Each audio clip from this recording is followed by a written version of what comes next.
Chairwoman Colhurst, Vice Chair Perry, and members of the Texas Senate Health and Human Services Committee, thank you for allowing me the opportunity to talk to you today about the current COVID situation and measures that you as a political body can take to help us overcome and win this battle against the virus by allowing businesses and organizations to implement vaccine mandates. My name is Christopher Blewett. I'm a pulmonary and critical care physician in private practice in Plano, Allen, and Frisco cities in North Texas. I've been a physician for over 21 years, and I've been in active practice as a board-certified physician in pulmonary and critical care medicine for the past 18 years. During my training at Parkland Memorial Hospital in Dallas, I've seen incredibly sick individuals and the dedicated care given to them by nurses and physicians and other healthcare professionals. The last 20 months have been the most stressful and emotionally draining months of my career as a physician. And it is not an exaggeration when I say that the volume and manner of patients, the severity of disease is unprecedented. The physical strain, emotional toll on the ER, ICU, and critical care trained nurses, respiratory therapists, and physicians during this now fourth wave of COVID-19 infections is causing challenges in terms of caring for patients that simply cannot be met by manufacturing more ventilators or asking other non-critically care trained physicians and providers to fill in. This is a highly specialized disease that requires specific training, and we are on the precipice where the demand for these highly trained individuals will be exceeded and our supply will be diminished.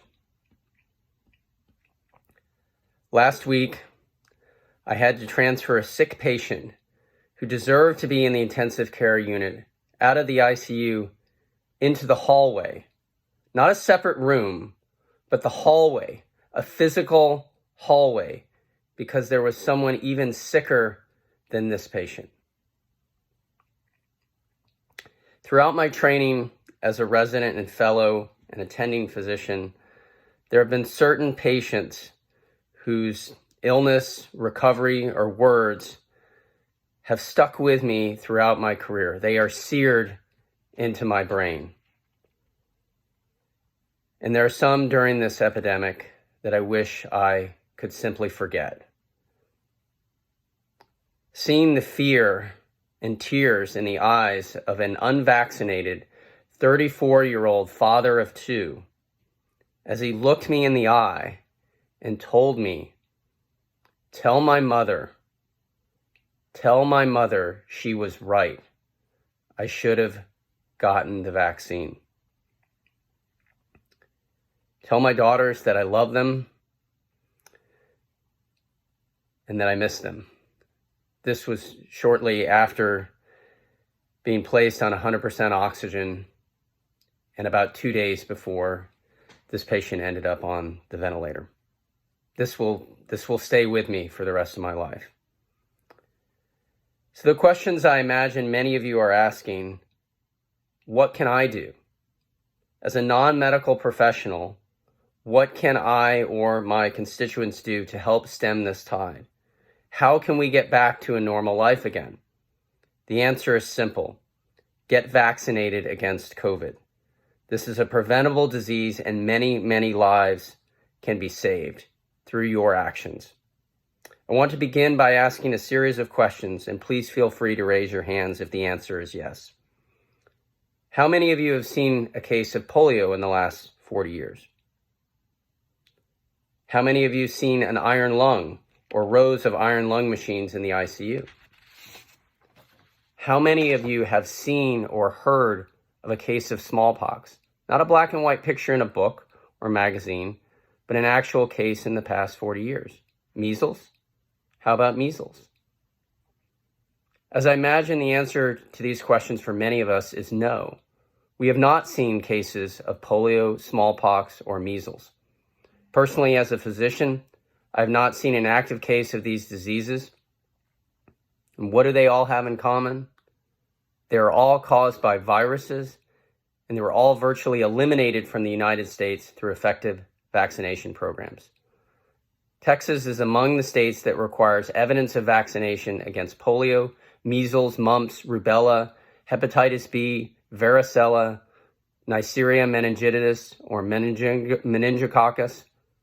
We have done this. We have done this already through legislation and requirements to attend school.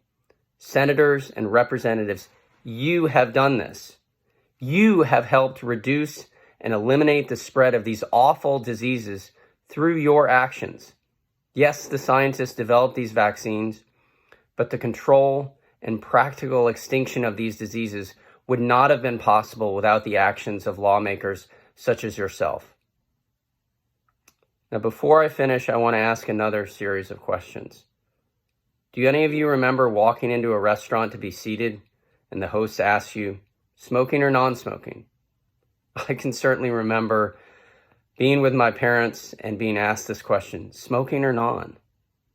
What about having to sit at the back of the airplane in the smoking section?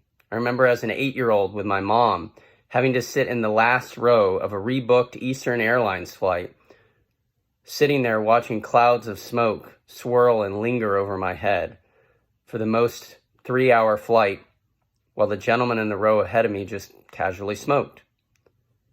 These are situations that seem almost unfathomable today.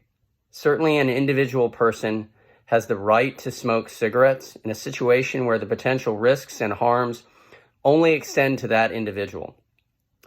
But we had the insight and compassion to realize that we should not subject people with no choice in the matter to a dangerous, destructive situation with potentially lethal consequences. Why did we do it? Did we not value the liberty and rights of the individual? No, we did not mandate these requirements because we opposed liberty or individual freedoms, but we valued the health and the lives of our children.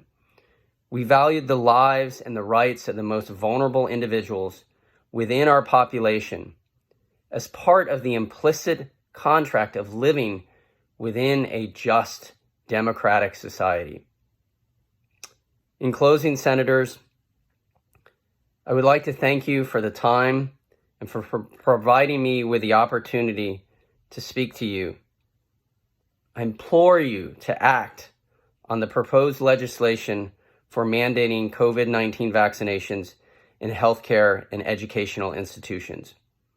We've done this before. We can win this, and you can make it happen. Thank you.